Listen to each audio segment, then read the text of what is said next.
Today we're going to look at the first scene of a script called Clowning Around by Zachary Bryce. It's about 3 pages. We'll read through it and then discuss what's working, what's not working, what we want to keep, what we want to change, and then we'll try and improve it. All right. Exterior suburban neighborhood, evening. A cozy, family-friendly neighborhood. The sun casts an orange glow on the streets where children are still playing.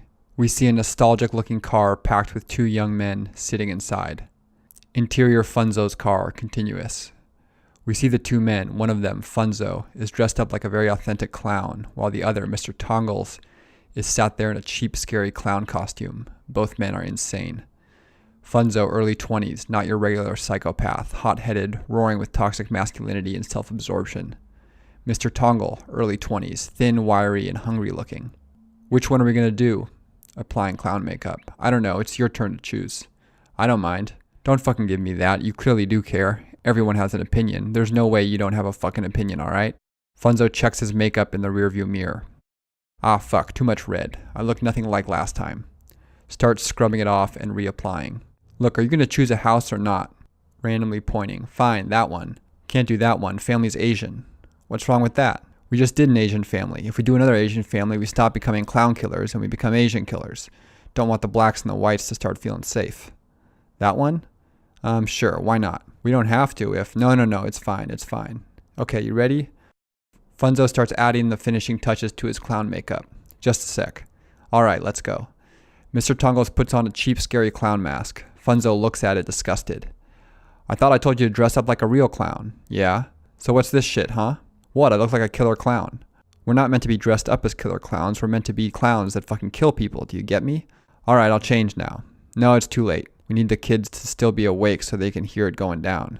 This is the perfect time. Funzo gets out of the car and Mr. Tongles quickly follows. They both walk over to the trunk of the car. Funzo pops it open and starts rummaging through. He picks out a large hunting knife and passes it to Mr. Tongles. He pulls out a wooden baseball bat for himself. Isn't that a little cliche? Exactly. Funzo strides over to the house, bat on his shoulders, whistling some upbeat tune. Mr. Tongles bounds behind him excitedly. They reach the house. Mr. Funzo puts his head against the door and gives Mr. Tongles a thumbs up. Mr. Tongles knocks lightly and takes a small leap behind Funzo. The door is opened by a handsome dad. Hi, what in the... Funzo takes a dramatic swing and wallops Dad in the stomach, launching him back into his home. An equally handsome mum screams wildly and runs down the hall. Mr. Tongles quickly tackles her while Funzo continues to lay it on Dad, now singing the tune loudly. We follow Mr. Tongles as he drags the thrashing mom up the stairs. At every family picture, he stops to admire it, then smashes it quickly and moves on. Okay, so that was the first 3 pages. So what is working, what's not working? So I really like the setup of 2 clowns who are revealed to be killers. At first, they're sitting in a car watching some kids play, and then they approach a family's home and attack them. I think that has the potential to be a really fun reveal. But we can improve a lot of the writing here. So Zachary's 15 years old, I believe, and I think he's got a good core here, but I think we can improve both the scene description and the dialogue a lot. The biggest thing I want to do is hold off on the reveal that these 2 guys are killer clowns. If the audience can put that together on their own, and we can give them clues to hint at that, and they never actually come out and say that they're killer clowns, that's going to be a much more fun reveal. So I want to start with that. Additionally, I think we can cut a lot of this dialogue. A lot of this is just arguing back and forth, picking out a house. If we're going to reveal all this visually, I'm guessing we're going to get rid of most of this dialogue and pare it down. So I think we can make this opening more cinematic, have a better reveal, and probably cut almost all of the dialogue. So instead of saying it's just a cozy, family-friendly neighborhood, let's describe this. So I like kids playing, and we'll get to the car later. So how about the sun sets behind a group of children playing tag in a suburban cul-de-sac. And then let's give ourselves an image that we can picture in our mind's eye. The street is lined with mature trees and single-story craftsman homes. And then we can kind of drill it in. Let's say postcard America. Hopefully we can see this very clearly now, and we have a much more specific vision in our head. I don't know what a nostalgic looking car is. That's going to mean different things to different people. So I have an idea about how we're going to reveal these guys. So I'm going to make it a van, and I'm going to say pull back to reveal a dilapidated van parked on the street. You hear some people say you shouldn't put camera direction in a script. I don't agree with that. I think the only thing we're trying to do is let the audience picture the movie in their head. So by whatever means necessary, whether that's camera direction or saying we see is fine too. Okay. So how do we set up Funzo and Mr. Tongles? This is describing them, but it's nothing I can visualize. Same goes for all this description. This is better. Thin, wiry, and hungry looking. I can picture that. Roaring with toxic masculinity. I don't know what that looks like. I think I know what he's trying to get at, but we should have some pretty clear images. So let's get rid of this and update it. I'll say sitting in the van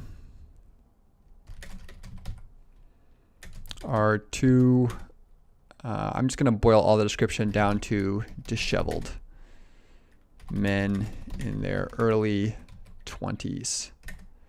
I guess we can go a bit further. We can say both have dark circles under their eyes and greasy hair. So hopefully that lets us know that these guys have been having a rough time of it. Now, to introduce the two main characters, one detail I really liked was this. Tongles pulling a cheap, scary clown mask and kind of doubling down on this idea that they're killer clowns. So I think we can use that up top. And I'm going to go ahead and I'm just going to get rid of this entire debate about which house they should choose. Now, the reason is we're not really learning anything about these guys other than the fact that they're killer clowns. And we want to show that. We want the audience to discover that on their own. We don't want to be told that via exposition. So their debate about what race of family to pick and which house to pick, it doesn't really teach me anything about their character or inform me about any backstory or desires or conflicts. It's just a very surface level argument. It does reveal that Funzo is kind of in charge, but I think we can do that in a line or two. So I'm just gonna get rid of all that. And now let's introduce them. The driver, Funzo, smears his face with white makeup, while the passenger, Mr. Tongles, pulls a killer clown mask from the rear, I'll say from the back, and puts it on. And then we'll have him say, check it out. Now, to show that Funzo is the boss, we can just have him disapprove. Funzo looks and stares unamused. And then how about we drill it in a little bit more? Mr. Tongles says, get it? Now, hopefully our audience will be thinking, get what? And it will make sense in a second. Now, for picking which house to attack, let's have their attention be drawn. So we could say the sound of a passing car grabs Funzo's attention. he watches as an SUV pulls into a driveway across the street belonging to a white house with a small porch. Okay, again, something we can visualize. So now we have a nice little image in our head. Let's say a young family or a young husband and wife exit the vehicle, grab their 2 napping toddlers. Okay, now we can get rid of that line about the kids having to be awake to witness this murder. Now we're just going to see the kids themselves from the back seat and head inside. Okay, now they've seen their mark. They want to make a move, so Funzo can give an order. How about he says, take it off. And then here, he's going to give him the makeup. Funzo plops the jar of white makeup on the dash and climbs into the back of the van. Okay, now I think this is our opportunity to reveal these guys as killer clowns. This will be fun. So, let's say exterior, suburban, street, evening. So at this point, we don't really know much about these guys. We know there's 2 creepy guys sitting in a van watching some kids play, and now their interest has just been piqued by a family returning home. So hopefully the audience is wondering what the dynamic here is. So the van door slides open and out steps Funzo and Mr. Tongles in full clown gear. Okay, this is the first reveal. Let's paint it. Rainbow wigs, red noses, cartoon shoes, the whole package. Okay, I had an idea earlier when I was reading this scene. I think we can use a prop that will be appropriate and a little creepy. So I'm going to say Funzo is going to give another order. Grab the balloons. Mr. Tongles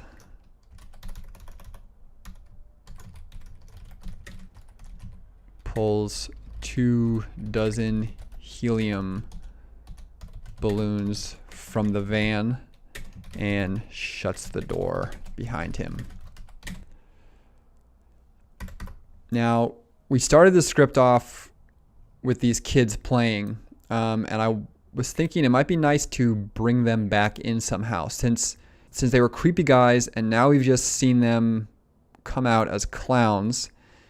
We should be wondering what the hell's going on. So what if a little girl passed by and tried to get a smile out of them or had some interaction and they just had creepy energy? I think that would be another tip to our audience that all is not well. So what would that look like? Funzo looks down the street and notices a little girl on a tricycle pedaling towards them. And she can say hello. And they are just going to glare back. The clowns stare the little girl down as she passes. No smiles, 0 warmth. Okay, now our audience should be putting things together. What the hell is going on here?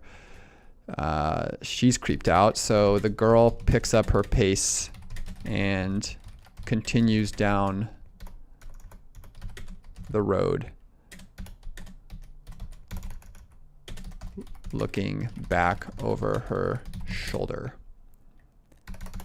at the odd pair. Maybe a little wordy, but it's okay. Okay, where are we now? All right, so we had them put on the mask.